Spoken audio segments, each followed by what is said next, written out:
Buenas noches, estimados alumnos. Estoy tratando de contactarme con el doctor Jones, pero no me responde. Es posible que tenga alguna urgencia. Esperamos 2 minutos más y no vamos a reprogramar la clase, por favor.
Buenas, el doctor Jones está entrando. Esperamos un segundo, por favor.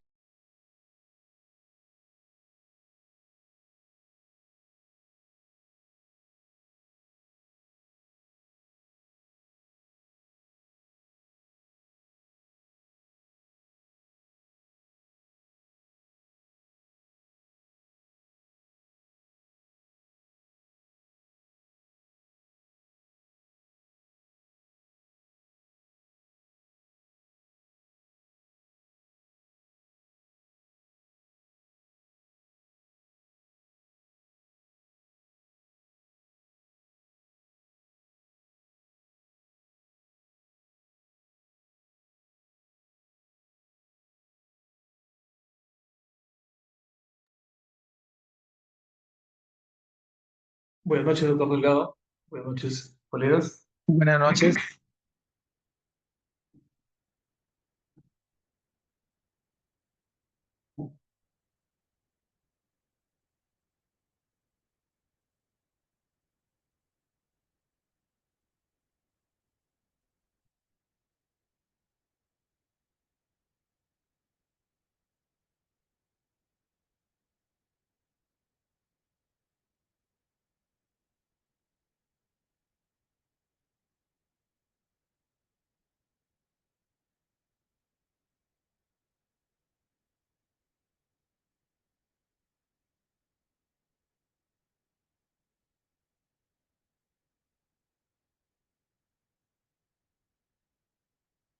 ¿Qué tal? ¿Pueden oírme? Sí, doctor.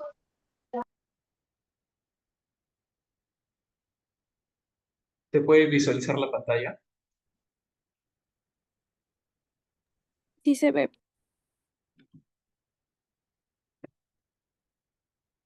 Listo, entonces, comenzamos. Buenas noches con todos. Soy el doctor Ernesto John Cerébalo, cirujano general del Hospital Rosalía Loaiza. Soy docente de la Facultad de San Martín de Porres. Vamos a ver conmigo entonces en esta oportunidad los temas de historia clínica, respuesta sistémica al trauma, nutrición y cicatrización de heridas. Comenzamos.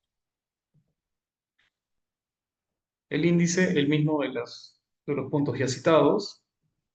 Y vamos a comenzar con la historia clínica. Como ya han llevado semiología, medicina interna, se han explayado bastante en la parte de anamnesis.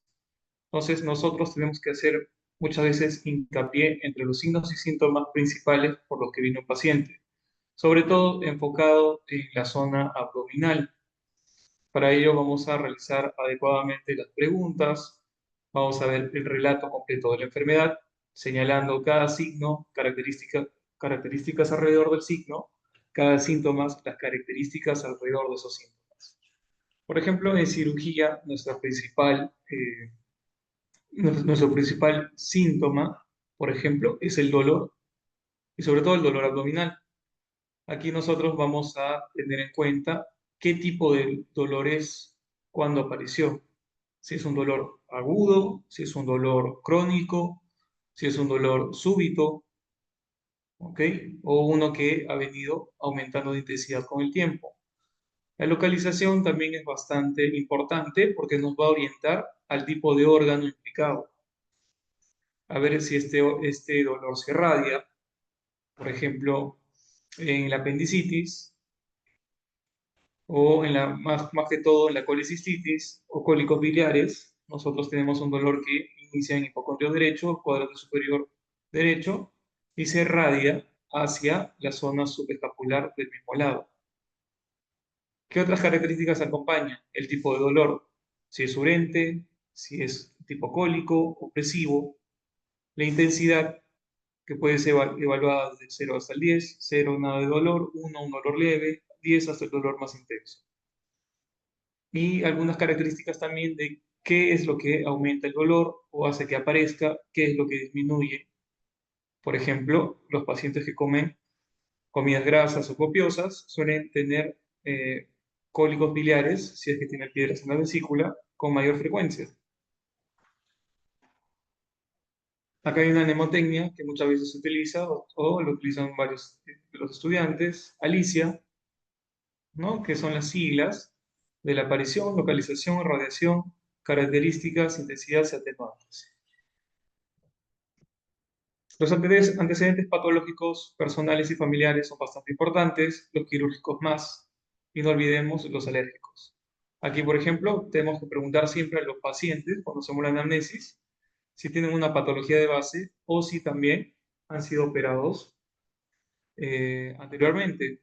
Por ejemplo, teníamos internos que ponían en la historia clínica apendicitis aguda porque le dolía el fósil acá derecha. No habían revisado ni siquiera al paciente y encontramos una cicatriz en la zona. Le preguntamos si había sido apendicectomizado. Entonces, mi orientación cambia bastante con esos antecedentes. La historia clínica también incluye el examen físico. Aquí nosotros podemos seguir los pasos de inspección, auscultación, percusión y palpación. Y como había mencionado, saber los cuadrantes y qué órganos están en cada cuadrante nos va a poder orientar a las patologías más frecuentes. Por ejemplo, en cuadrante superior derecho vamos a encontrar patología biliar, vamos a encontrar patología hepática y de vesícula biliar. En la zona del epigastrio, recordemos, tenemos estómago, duodeno. En la zona de hipocondrio izquierdo tenemos el ángulo esplénico del colon, el vaso. De igual manera, en las zonas de los flancos vamos a tener reflejados lo que son los uréteres, el colon descendente o el colon ascendente, según sea el lado. En el mesogastrio vamos a tener el resto de asa delgada. En fosa ilíaca derecha, a la cabeza tenemos el apéndice. Pero también en pacientes femeninos vamos a tener los anexos, trompas y ovario. En la fosa ilíaca izquierda vamos a tener al colon sigmoides. Clásicamente se dice, si hay un dolor en fosa ilíaca derecha, tenemos que descartar de que sea una apendicitis aguda, o si hay un dolor en fosa ilíaca izquierda, tenemos que descartar que sea una diverticulitis. En las zonas más inferiores puede estar involucrada patología rectal, vejiga, etc. En la imagen de la derecha hemos puesto también los tipos de incisiones posibles que podemos encontrar en un paciente. Muchas veces, sin hablarnos, ya podemos suponer qué tipo de cirugía han tenido. Sobre todo, algunas de las más resaltantes, por ejemplo, la cocha, que es la incisión subcostal derecha. Aquí nosotros vamos a ver que esta incisión se utiliza, por ejemplo, en cirugías abiertas para vesícula, para hígado y vías biliares. Abajo tenemos la incisión de Lanz, o también la de Rocky Davis, que son incisiones transversas en fosa ilíaca derecha para las operaciones de apéndice, que salieron y son más estéticas que la clásica incisión de McBurney. que es una oblicua derecha, también para apendicitis. Tenemos la incisión de Pfannenstiel, típico en las cesáreas, y recordemos también nuestras incisiones medianas, ¿ya? Las incisiones medianas, que muchas veces vienen con pacientes graves, que ingresan para poder visualizar los cuatro cuadrantes. Hay incisiones medianas pequeñas, que pueden ser suprapúbicas, perdón, supraumbilicales, infraumbilicales, infraumbilicales, es la combinación de las dos, y las más grandes que pueden ser desde la apéndice sifoides hasta el pubis, conocidas como las sifopúbicas. Todas esas son conocidas como medianas porque ingresan por la zona media del cuerpo. Hay incisiones que se pueden hacer de forma longitudinal. También a los costados de las medianas se conocen como paramedianas. A medida que avance el curso, van a notar qué tipo de incisiones se realizan para cada tipo de operación. Pero esos básicamente son los principales. Acompañado a mi anamnesis, en mi historia clínica, voy a tener también los exámenes auxiliares. Cuando ustedes estén como internos o tal vez residentes de alguna especialidad, sobre todo las quirúrgicas, vamos a tener en cuenta qué son los exámenes base de gabinete necesarios para operar un paciente. Les voy a citar algunos de ellos. El hemograma completo, aquel que incluye la hemoglobina, el hematocrito, la fórmula leucocitaria y las plaquetas. El paciente tiene que ingresar, si es por ejemplo programada, con una albúmina mayor a 10 o mayor a 11, ¿no? Que están en muchas de las guías alrededor del mundo, para una buena oxigenación de tejidos y que pueda soportar el acto quirúrgico. En la forma leucocitaria nosotros podemos ver si hay un tipo de sepsis, si hay desviación a la izquierda, desviación a la derecha, leucocitosis, leucopenia, etc. Y las plaquetas también bastante importantes porque la cirugía es eso, incidir en un paciente, por lo cual va a tener mayor riesgo de sangrado si es que no está controlado. También tenemos que ver el bioquímico básico que involucra la glucosa, la urea, la creatinina, el perfil de coagulación, que en algunos centros se basa en la toma del tiempo de coagulación y sangría, en otros centros se basa en el TP y el INR. Eso depende de los protocolos en cada sitio que lo van a ir conociendo de acuerdo al lugar donde trabaja. Los serológicos básicos que tenemos que tener, todo paciente ingresa con VIH lisa para VIH tipo 1, tipo 2, VDRL en sangre para sífilis, finalmente el dosaje de antígeno australiano, que es el antígeno de superficie de la hepatitis B, y siempre siguiendo la regla de universalidad, ¿no? Tratar a todos los pacientes como si estuviesen infectados, con todas las medidas necesarias. El grupo sanguíneo y factor, bastante importante en el caso de cirugías grandes, riesgosas o muy sangrantes, para pedir adecuadamente con tiempo, o si no, en todo caso de emergencia, los paquetes globulares pertinentes, según su grupo y factor. Algunos también incluyen el examen de orina para ver que no hay una sepsis activa al momento de que se realiza la cirugía. Adicionalmente, a en los exámenes auxiliares, hemos visto los exámenes de sangre y orina, tiene que ser acompañada de las evaluaciones, también conocida como riesgos. El nombre a veces asusta a los pacientes, pero se explica que es una evaluación por la especialidad. ¿Cuál es el riesgo más importante? El riesgo cardiológico. El riesgo cardiológico es una evaluación realizada ya sea por el médico cardiólogo de guardia, ¿ya? Pero también lo puede hacer muchas veces el médico internista o el médico de emergencias. En pediatría lo hace el pediatra, por ejemplo. Esto va a tener información de cómo está el estado actual de la conducción cardíaca y va a dar un score en el cual el anestesiólogo va a tomar de base para poder considerar algunos anestésicos que va a emplear. Esto es básico casi en todos los lugares del mundo. En algunos hospitales incluyen también a riesgo neumológico, con una radiografía de tórax, si es como mínimo, si el paciente es asmático, mal controlado, por ejemplo, a veces piden primero una espirometría antes de emitir un score. Si el paciente es diabético, también tiene que ser evaluado por el endocrinólogo para dar el visto bueno que este paciente se puede operar. sobre todo en los pacientes que ingresan de forma programada. Si el paciente es un enfermo renal, entonces tiene que ser visto por el nefrólogo, etc. Entonces, cada especialidad va a dar el visto bueno para que este paciente pueda ser operado. ¿Ok? ¿Alguna pregunta hasta este momento? Si no quieren hablar, lo pueden mandar en el chat.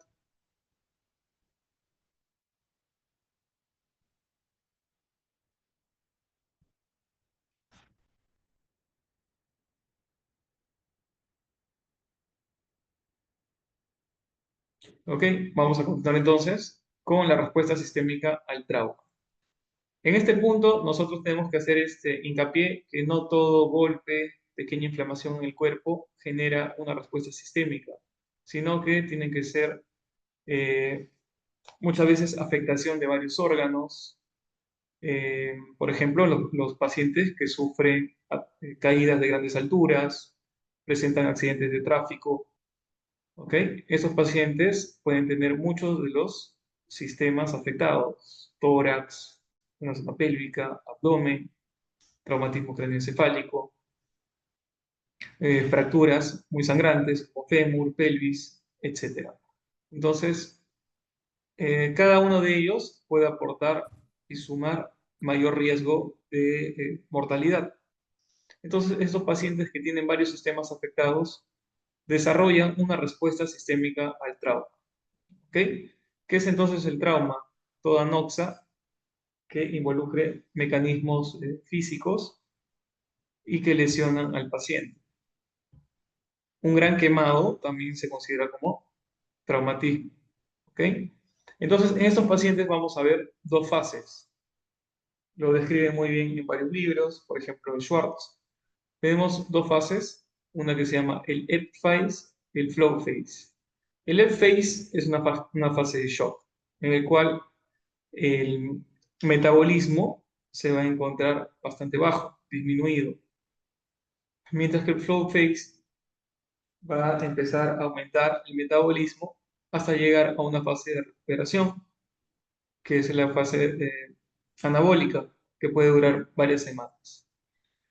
Esta fase se describe en los pacientes que tienen soporte artificial, es decir, un paciente que tiene respuesta sistémica al trauma no va a sobrevivir por su cuenta, sino que tiene que estar, según requiera, la hidratación adecuada, la corrección del medio interno, ácido base, la corrección de electrolitos, eh, mantener vasopresores, tal vez transfusión de sangre, etcétera, etcétera, ¿no? Como también el apoyo nutricional.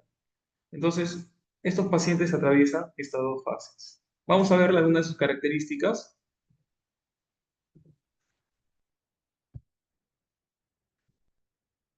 Tras la injuria, entramos a la fase EP o fase de shock. Aquí vamos a tener menor riego tisular, el metabolismo basal disminuye, por lo tanto disminuye el consumo de O2, de oxígeno, disminuye la presión arterial y también disminuye la temperatura corporal. O sea, el paciente va a estar hipotérmico.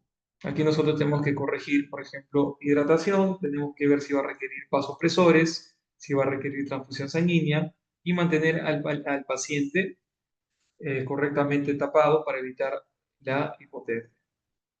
Finalizando esta fase, voy a entrar a una fase de flujo, flow phase, que es una fase hipermetabólica. Aquí van a aumentar bastante los reptantes de fase aguda. Se van a liberar citoquinas y mediadores lipídicos, sobre todo aquellos que son hormonas contrarreguladoras de la insulina. Nosotros ya sabemos, glucocorticoides a la cabeza, el cortisol, el glucagon y catecolaminas como adrenalina y noradrenalina.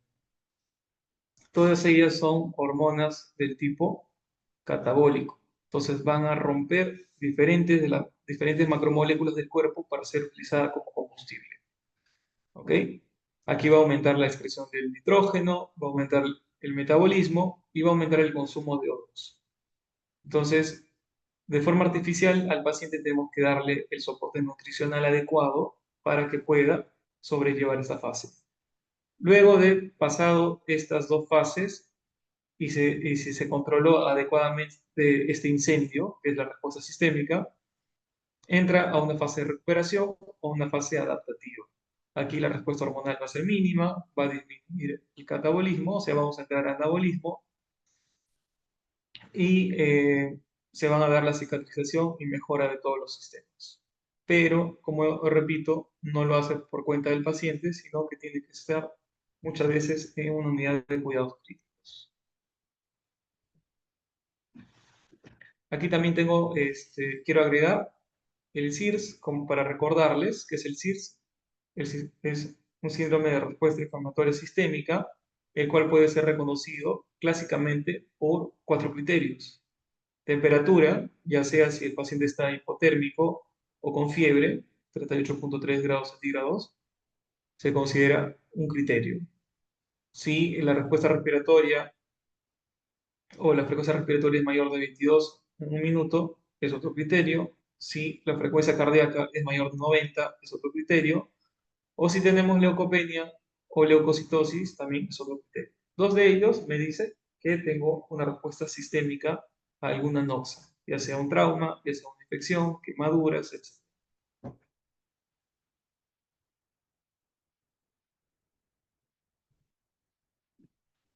¿Ok? ¿Alguna pregunta hasta este momento?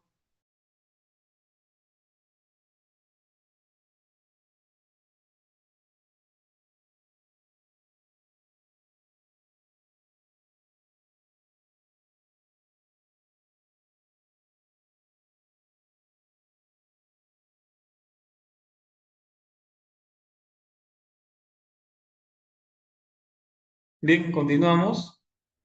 Nutrición. Nutrición es una parte importante, es un pilar de la cirugía y de la medicina en sí para pacientes que están hospitalizados, que tienen que recuperarse satisfactoriamente. ¿Ya? Entonces, la nutrición es importante en el ámbito quirúrgico. Un paciente malnutrido no se va a recuperar adecuadamente. Nosotros, cuando operamos, hacemos que el cuerpo entre en un incendio.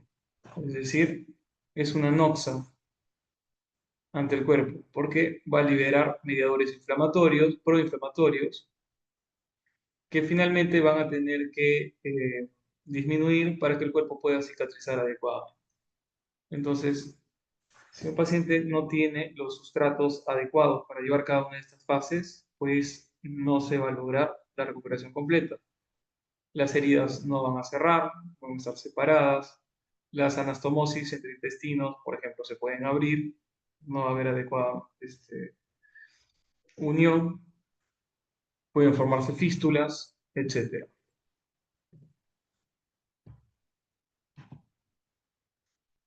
Para ello, en los pacientes hospitalizados o los pacientes de emergencia, yo tengo que reconocer cuáles de ellos están en riesgo de desnutrición o cuáles están desnutridos, ya que es un factor de riesgo independiente para el aumento de complicaciones postoperatorias. En algunos de los criterios que se utilizan, por ejemplo, es el IMC disminuido. A estas alturas creo que todos saben calcular el IMC, si no lo vemos en un momento. También otro de los criterios es la albúmina baja. Tenemos albúmina normal mayor de 3,5, pero llegan algunos pacientes en 2,2, en 2,5, 1,8, entonces bastante severo, desnutrición eh, proteico-calórica bastante baja, sobre todo en aquellos pacientes en el ámbito de oncología, ¿no? Que tienen cáncer gástrico o de algún tipo. Y también aquellos que tienen síndrome consultivo, que no solamente es por ingesta baja, sino también por hipercatabolismo, como lo son enfermedades infecciosas crónicas, eh, oncológicas, que pueden llevar al paciente a desnutrición. Entonces, tenemos que reconocer qué paciente está desnutrido para poder darle soporte antes de poder operarlo, si es en caso de cirugías programadas. Aquí un pequeño recordatorio, el IMC, el peso sobre la talla al cuadrado. Los pacientes que tienen menos de 18,5 son los que se consideran desnutridos, y aquellos que tienen de 25 a más son sobrepeso o u obesidad, ¿no? Debemos encontrarnos en esta zona verde, que es el normopeso, de 24,9 y el 18,5. 0.5 de IMC. Entonces, tenemos que tener en cuenta también que la ingesta diaria está basada en el porcentaje que tenemos que ingerir de cada macronutriente. Recordemos que solamente tenemos tres macronutrientes: las grasas o lípidos, las proteínas y los carbohidratos o hidratos de carbono. Por lo general, en la población, casi todos, se distribuye de la siguiente manera: del 50 al 60% representa mi ingesta diaria de hidratos de carbono, mi proteína representa del 15 al 20% y mis grasas del 25 al 30%. Manteniendo esta proporción, voy a garantizar que cada una de estas macromoléculas cumpla sus funciones. Muchas veces creyendo que metiendo más proteínas, variando la distribución del resto, voy a ayudar al paciente. Pues esto es falso, ya que si meto más proteínas sin la adecuada distribución del resto, mi cuerpo va a utilizar esas proteínas para generar energía, lo que yo no deseo. Lo que yo deseo es que esas proteínas sirvan como constructores, más no como combustible. Entonces, esta es más o menos la distribución general para la alimentación diaria de los pacientes. Claro que se pueden hacer algunas modificaciones pequeñas para casos individuales, pero se respeta esta proporción. También tienen que recordar algunos de los requerimientos diarios. El agua, por ejemplo, tenemos requerimientos de 30 a 35, algunas literaturas van a decir de 30 a 50, siempre se juegan los valores máximos y mínimos. ¿Quiénes me toleran más agua? Pacientes jóvenes, pacientes delgados. ¿Quiénes me toleran poca agua? Pacientes muy ancianos, ¿no? Los pacientes muy ancianos se pueden encharcar, es decir, generar tanto retención de agua que puede traducirse en un edema agudo de pulmón y afectar la parte respiratoria. Pacientes que tienen cardiopatías, pacientes que tienen cirrosis o nefrópatas, todos ellos van a requerir las menores cantidades de agua. Las calorías aproximadamente van a la misma cantidad de agua que se recibe al día, porque está más o menos unos 30 kilocalorías por kilogramo al día. Lógicamente que hay muchas fórmulas, por el Harris-Benedict, para determinar el metabolismo basal, para que haya corregido según la enfermedad que tenga el paciente. Pacientes grandes quemados, que estén hipercatabólicos, con sepsis severa, van a requerir más calorías de lo habitual para mantener su normal peso. Pacientes que estén muy desnutridos, voy a subir la cantidad de calorías. Pacientes que estén muy obesos, voy a bajar la cantidad de calorías. Entonces, es más o menos un arte. No hay una fórmula exacta. Cada paciente es individual. Entonces, tengo que conocer lo basal para poder yo jugar con esos valores. De igual manera, carbohidratos al día, más o menos de 3 a 5 gramos. Ahí estamos, respetando el 70-60%. Las proteínas al día pueden ir de 1 a 1.5. En casos severos pueden ir de 2 a 2.5 gramos por kilo al día. Las grasas de igual manera. Entonces se respeta esas proporciones. En muchos exámenes he visto también que les piden el requerimiento diario, sobre todo de sodio y potasio, que son los cationes, en el caso del sodio, el extracelular más abundante, el potasio, el intracelular más abundante. Por cada 2-4 miliequivalentes por kilo al día, voy a proporcionar potasio de 1 a 2 miliequivalentes kilo día. ¿Ya? Eso es el más básico. También tengo que tener en cuenta que mi cuerpo recibe oligoelementos, en los cuales tienen que ser proporcionados también para poder utilizarlo como cofactores enzimáticos. Bien. Algunas recomendaciones de los pacientes en el postoperatorio es que regresen a la nutrición oral lo más rápido posible. Había situaciones en las que muchos médicos dejaban en nada por vía oral a pacientes 5 o 7 días, solamente con hidratación. Esto es, en nuestra práctica ya se está dejando en desuso. Han salido los protocolos ERAS, que son cómo mejorar la recuperación del paciente después de la cirugía, donde dan diferentes medidas, las cuales tienen base científica, metaanálisis, es medicina basada en evidencia, y uno de esos puntos, uno de esos pilares es la nutrición. ¿Ok? Entonces lo que quiero que se lleven a casa es que mientras más rápido coma un paciente, más rápido se recupera. Por ejemplo, la introducción gradual de alimentos sólidos. Algunos pacientes van a tolerar primero una dieta líquida, una dieta blanda severa, es decir, papillas, y finalmente dieta blanda a dieta sólida completa. Según el tipo de operación, yo puedo ir escalando de esta forma y en algunos puedo iniciar rápidamente una dieta completa.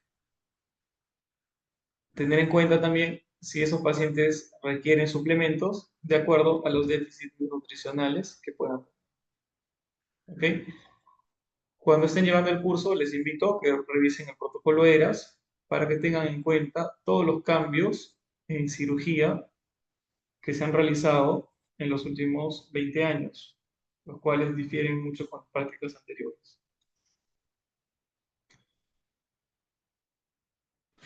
En aquellos pacientes que no puedan deglutir, es decir, no puedan desde el alimento en la boca deglutirlo y llevarlo al sistema gastrointestinal, vamos a tener un soporte nutricional que se conoce como la nutrición enteral y la nutrición parenteral. ¿Qué quiere decir esto? Que en la nutrición enteral el paciente se va a nutrir con el sistema gastrointestinal, pero que va a necesitar sondas u ostomías que lleven el alimento directamente al sistema gastrointestinal, sin pasar por la boca ni la deglución. Y la nutrición parenteral es en aquellos pacientes que no puedan nutrirse ni por oral ni por enteral. Entonces todos los nutrientes van a ir directamente al sistema venoso. Aquí pongo unos ejemplos de nutrición enteral. Por ejemplo, pacientes que han tenido ACV, que no puedan deglutir, entonces, o TEC, que no puedan deglutir, le colocamos una sonda nasogástrica, que es lo más común, para que pueda ser suministrado el alimento. Muchas veces se puede poner comida licuada y que vaya directamente hacia el estómago. Hay casos, por ejemplo, en pacientes con pancreatitis aguda severas, que toda la zona gástrica está inflamada. Si se pone alimento directamente al estómago, estos van a vomitar. Entonces se va a pasar esa zona con una sonda nasoyeyunal y se puede dejar directamente en el intestino delgado. Y algunos pacientes, por ejemplo, postrados crónicos por cualquier enfermedad donde no puedan deglutir, dejar una sonda nasogástrica o bucogástrica puede lesionar la zona nasal, puede erosionar el cartílago nasal, por lo cual van a requerir ostomías, es decir, una comunicación directa entre la piel y el estómago, ya que puede ser por medio de sondas o de forma directa. Se conoce como gastrostomía y también tiene su otra contraparte más inferior que se conoce como la yeyunostomía. Estas se conocen como gastrostomía de alimentación y yeyunostomía de alimentación porque ese es su fin. ¿Ok? Poco a poco van a ver las indicaciones de cada uno de ellos, pero quiero que lo conozcan y que sepan que existe para aquellos pacientes que no puedan mantener la dieta oral. Acá, por ejemplo, dos ejemplos. El primero, en el lado izquierdo, tenemos a una sonda de gastrostomía, es decir, que por ahí va a pasar comida licuada y ser dejada directamente en el estómago. ¿En quiénes, por ejemplo, hacemos esto? Una de las indicaciones es cáncer esofágico, cáncer faríngeo o laringio, que impida la deglución o el paso de los alimentos desde la boca. Abajo, por ejemplo, tenemos la colocación de una sonda nasoyeyunal, que puede ser en pacientes con pancreatitis severa, por ejemplo. ¿Ok? Y finalmente, la nutrición parenteral. Todos los pacientes que no puedan nutrirse por las otras dos vías, lo único que me queda es administrarle por las venas. Existen nutriciones parenterales periféricas o parciales, en las cuales pueden ser administradas a través de una vena periférica, debido a su baja osmolaridad, pero no me aportan las necesidades completas del paciente. Puede aportar de un 50 a 70%, la duración debe ser menos de 7 días, ¿ok? Porque luego ya no suma beneficios, y me ayuda bastante en los preoperatorios o posoperatorios inmediatos. Puede ser complementaria con otras dietas también, en caso de que sí se pueda. Y también existe la nutrición parenteral central, la cual no puede ser administrada por una vía periférica debido a que por su alta osmolaridad puede quemar, producir flebitis, dolor e inutilización de esa venas. Por lo cual necesitan un catéter venoso central, ¿no? Que debido al alto flujo de los grandes vasos, estos diluyen esa osmolaridad y pues aquí no pasa ningún tipo de lesión. El problema de la nutrición parenteral central, como ya mencioné, es la colocación del catéter venoso central, el cual no está exento a riesgos. Puede hacer neumotórax, hematomas durante su colocación, ¿no? Entonces hay que sopesar y ese es el último recurso en casos más graves. Aquí sí puedo dar el 100% de los requerimientos. Entonces, siempre se va a preferir la nutrición oral frente a la enteral y la enteral frente a la parenteral.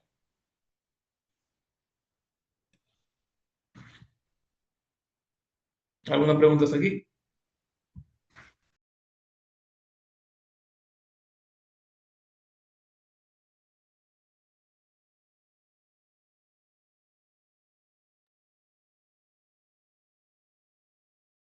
Ok, el siguiente tema y último es la cicatrización de heridas. En la cicatrización de heridas tenemos que tener en cuenta las fases que sigue una de ellas para garantizar la creación de un coágulo hasta la formación de matriz extracelular que va a formar la cicatriz.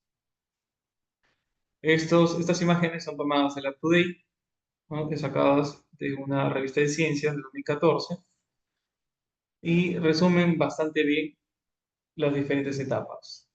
Entonces, en la imagen A, cuando se produce una lesión en la piel, lo primero que se van a lesionar es la barrera de la piel misma, como la exposición de la matriz extracelular hacia los capilares o vasos sanguíneos rotos. De esta forma, las plaquetas de la sangre van a llegar al sitio y van a liberar toda la cascada de coagulación para formar el coágulo de sangre, el fibrin clot. Esto ocurre en los primeros segundos y minutos de realizada una incisión. Vasos pequeños se van a poder coagular a través de los mecanismos propios de hemostasia del paciente, mientras que vasos de mediano calibre van a requerir algún tipo de intervención del cirujano, por ejemplo, cauterización eléctrica con mi lápiz monopolar o ligadura de vasos con hilos. ¿Ok? Esa es la hemostasia, la primera parte. Seguido de la hemostasia vamos a tener amifase inflamatoria, que puede durar horas, incluso días. Aquí lo que me importa es que la sangre o la zona reclute glóbulos blancos. ¿Por qué? Porque necesito que remuevan todo el detritus que quede, todo el tejido necrótico, además que la barrera natural de la piel está rota, van a ingresar bacterias, por lo tanto, necesito que sean eliminadas. Aquí voy a tener la acción de los neutrófilos y la activación de los monocitos a macrófagos. La inflamación es necesaria para poder garantizar que esa zona no se cubra por un film crónico de microorganismos. Por lo tanto, por ejemplo, en pacientes con VIH o algún tipo de inmunosupresión, van a tener menor inmunidad y por lo tanto peor cicatrización.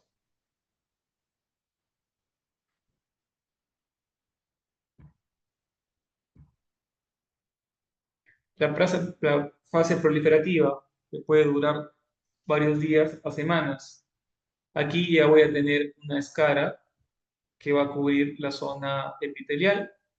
Voy a tener tejido de granulación, o sea, proliferación de fibroblastos con su matriz extracelular, además de formación de neovasos, o sea, angiogénesis en la zona, para garantizar mayor riego sanguíneo. Aquí las células endoteliales van a proliferar formando los vasos sanguíneos ya mencionados. Los queratinocitos van a proliferar para poder cubrir toda la zona de la injuria y producir también uniones para sellar la zona y no haya mayor infección o proliferación de bacterias. Y finalmente existe el remodelado. Aquí el coágulo de sangre prácticamente está absorbido, los neovasos ya se ocluyeron y aumentaron la matriz extracelular. Los fibroblastos siguen trabajando, absorbiendo, formando, y esta remodelación muchas veces puede demorar hasta un año después de la noxa. ¿Ok? Si ven una cicatriz, todavía no se alarmen, pueden esperar hasta el año para ver los resultados finales. Algunas alteraciones durante la cicatrización, la formación de una cicatriz queloide o una cicatriz hipertrófica. En la cicatriz queloide vemos que si la incisión ha sido en cierto punto, esta prolifera con colágeno tipo 1, se hace un poquito gomosa, dura y no respeta los bordes de la incisión o el trauma inicial. Entonces, si la incisión es una pequeña línea, esta crecerá más allá de aquella incisión. ¿Ok? Muchas veces requieren una cirugía extra, administración de corticoides para poder garantizar un acabado más estético. Y la otra es la hipertrófica, que tiene colágeno tipo 3. Aquí vamos a tener una cicatriz sobre elevada que sí respeta los bordes donde hubo la noxa, la incisión, y que tiene chance de mejorar por su cuenta. Los primeros meses los podemos ver sobre elevado, pero ya dijimos que la remodelación puede durar hasta un año. En aquellas que ya no se reduzcan adecuadamente, pues se pueden tomar medidas como corticoides también para disminuir su tamaño.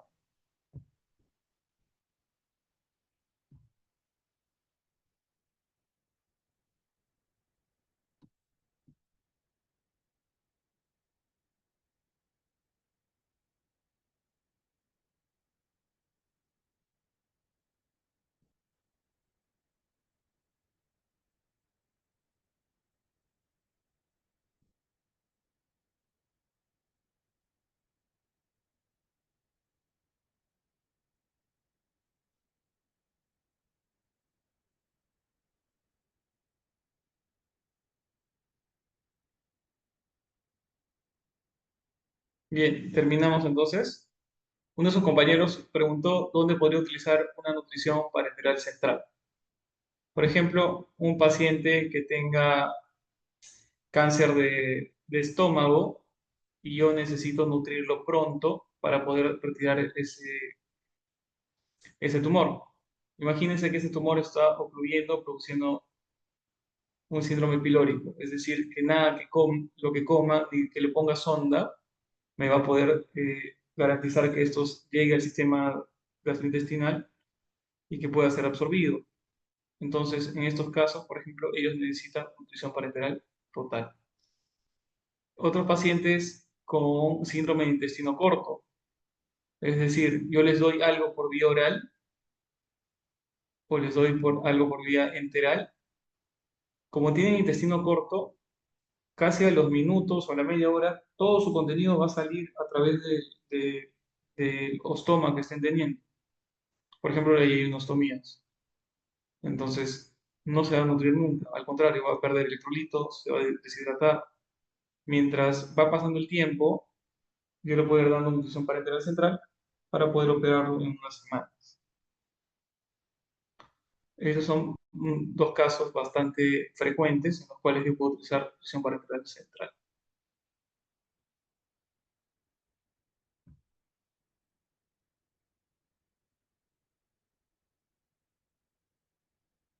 Otros casos, por ejemplo, fístulas de alto gasto.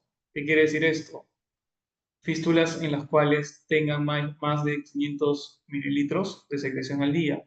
Por ejemplo, fístulas del yeyuno, fístulas duodenales, en los cuales si yo doy por vía oral o enteral, todo ese contenido va a salir a través de esa fístula fuera del cuerpo. Entonces, son casos bastante frecuentes en el servicio en los cuales nosotros podemos utilizar nutrición parenteral. La nutrición parenteral no tiene un máximo.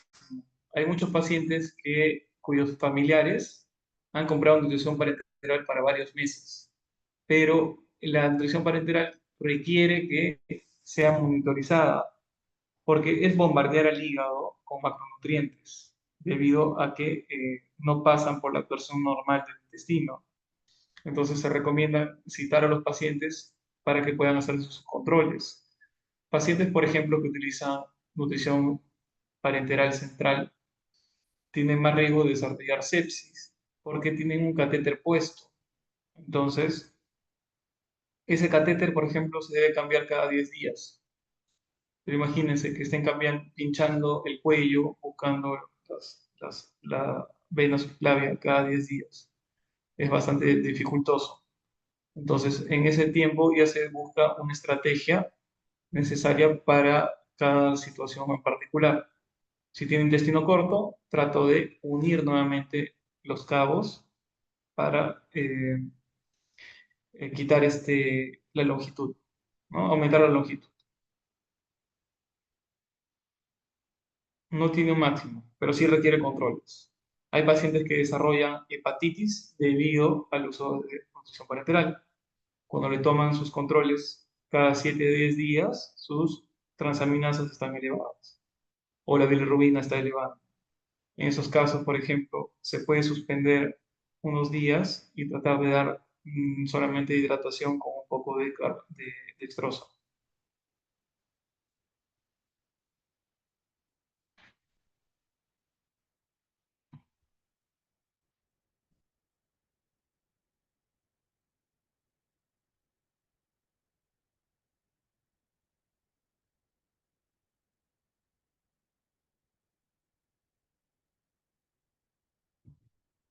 Y la periférica, como se había mencionado, el uso generalmente son 7 días.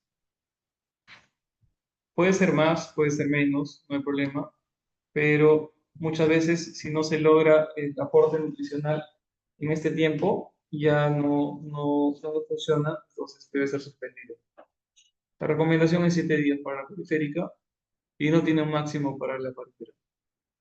Hay pacientes con diferentes patologías oncológicas que con mediante cuidados paliativos van a la casa y pues fallecen ya en la casa, ¿no? Y han estado 2, 3 meses con nutrición parenteral.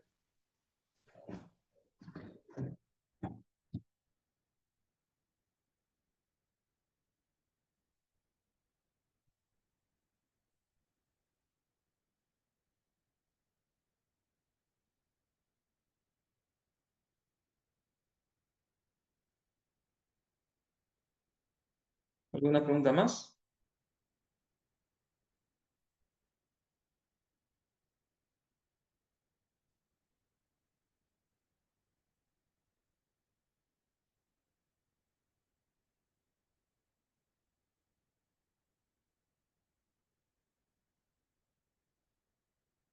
Ok. Algo breve nomás, que estamos en la semana de la ética y varios de los docentes van a hacer presentaciones sobre bioética y ética.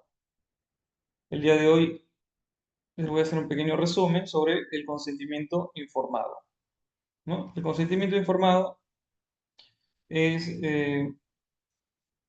un documento en el cual nosotros vamos a exponer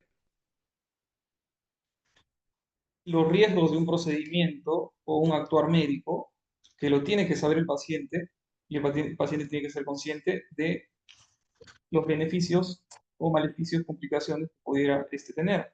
Es un proceso mediante el cual el paciente decide libremente, sin que nosotros lo obliguemos ni nadie más lo obligue, a aceptar o rechazar un procedimiento. ¿Ok? En cirugía, por ejemplo, nosotros siempre nuestros pacientes ingresan con un consentimiento informado, ya sea firmado por el familiar, perdón, por el mismo paciente, o en caso no pudiera hacerlo, con el familiar. Aquí tenemos información clara, personalizada para cada tipo de cirugía. Tiene que tener información clara, veraz y lo máximo para que pueda entender el paciente. Si él requiere que se lo explique, se lo explica nuevamente las veces necesarias. Aquí nosotros ponemos qué complicaciones hay, qué es lo que tienes que esperar después de la cirugía, etc. ¿Ok? Toda cirugía, siempre nos preguntan los pacientes si siempre va a ir bien la cirugía. Pues tenemos que ser sinceros, toda cirugía es un riesgo. Es como pedirle a alguien que me asegure que voy a llegar a mi casa si salgo a la calle. Me puede, no sé, caer un poste, caer un letrero, atropellarme un carro, etc. Por lo general todos vamos a llegar a casa, pero basta que exista la mínima posibilidad de alguna complicación, se le tiene que mencionar. ¿Ok? Ahí pongo, no es solo un papel, es también parte del acto médico. ¿Qué fundamentos éticos y legales tiene? Básicamente trata de respetar todos los principios bioéticos. Para recordarles, existe la beneficencia, la no maleficencia, la justicia y la autonomía. El consentimiento informado hace hincapié en esto, en la autonomía del paciente, que nosotros ya no somos paternalistas y decidimos por él, sino que le damos las opciones, el conocimiento para que él pueda aceptar también lo que prefiere. Marco legal, nosotros tenemos el consentimiento informado, obligatorio en varios procedimientos por la Ley General de Salud 26842. Está dentro también del Código de Ética Médica del CMP, Código de Ética y Deontología, ¿ok? Tener que realizarlo. Y existe también el Convenio de Oviedo y la famosa Declaración de Helsinki, ¿ok? En la Declaración de Helsinki se dieron diferentes parámetros para garantizar una adecuada eh, autonomía de cada paciente en los diferentes procedimientos. Los elementos esenciales dentro del consentimiento, uno, que tenga la información necesaria. ¿De qué? Del diagnóstico, de los riesgos posibles, de los beneficios y si hay alguna alternativa a ellos. La comprensión tiene que ser lenguaje claro y adaptado al medio, sin muchos tecnicismos y siempre estando nosotros libres de resolver cualquier duda si hubiese al momento de leer. Tiene que firmarlo de forma voluntaria, libre de coerción, tanto de nosotros como de los familiares, ¿no? Competencia que tenga capacidad legal y mental. Pacientes que tengan algún tipo de demencia, pues no van a poder hacerlo por su cuenta, va a tener que decidir en estos casos especiales la familia, o pacientes menores de edad van a tener que decidir los padres o tutores. Si no se pudiese realizar por medio de consentimiento expreso, también lo puede hacer por medio de consentimiento verbal. Mejor cuando están reunidos varios testigos. Y por lo general, ya saben, es escrito.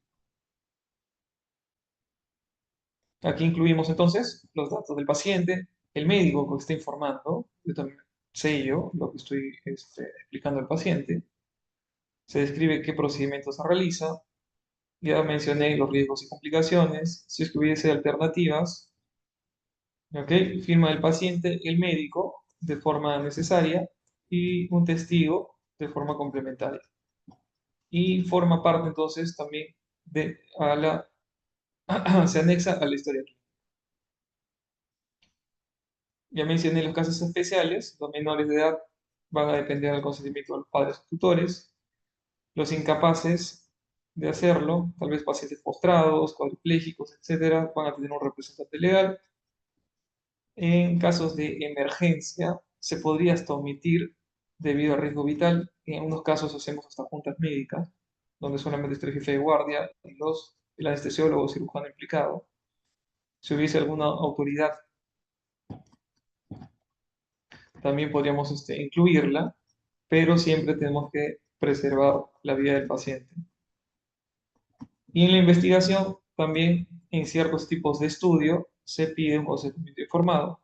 Cuando hay revisión de historias, por ejemplo, no se requiere, pero cuando se hacen encuestas, entrevistas, etcétera, o participantes de algún tipo de estudio basado en ensayos, también se requiere. Errores frecuentes sobre el consentimiento informado: hacer todos formularios genéricos. Lo ideal es que cada procedimiento tenga uno. Falta de explicación real, es decir, se omitan datos, ¿ok? Al igual que el lenguaje confuso, muy técnico, y que el médico no esté presto a resolver sus dudas. Y por otra parte, el consentimiento informado, muchos creen que solamente es poner acepto, pero también el consentimiento informado incluye el ítem de desistimiento, es decir, registrar que no desea realizarse el procedimiento, ¿ya? Entonces, si se ha propuesto a realizar un procedimiento médico y el paciente no quiere, también tiene que firmarlo de que no quiere. ¿Ok? Conclusiones: es de derecho del paciente y deber del médico.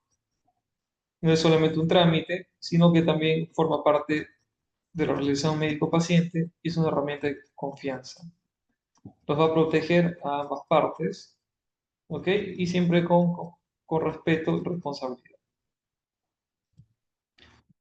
Bueno, eso sería todo entonces la clase de hoy. Si no tiene más preguntas, vamos a dar por finalizado la sesión.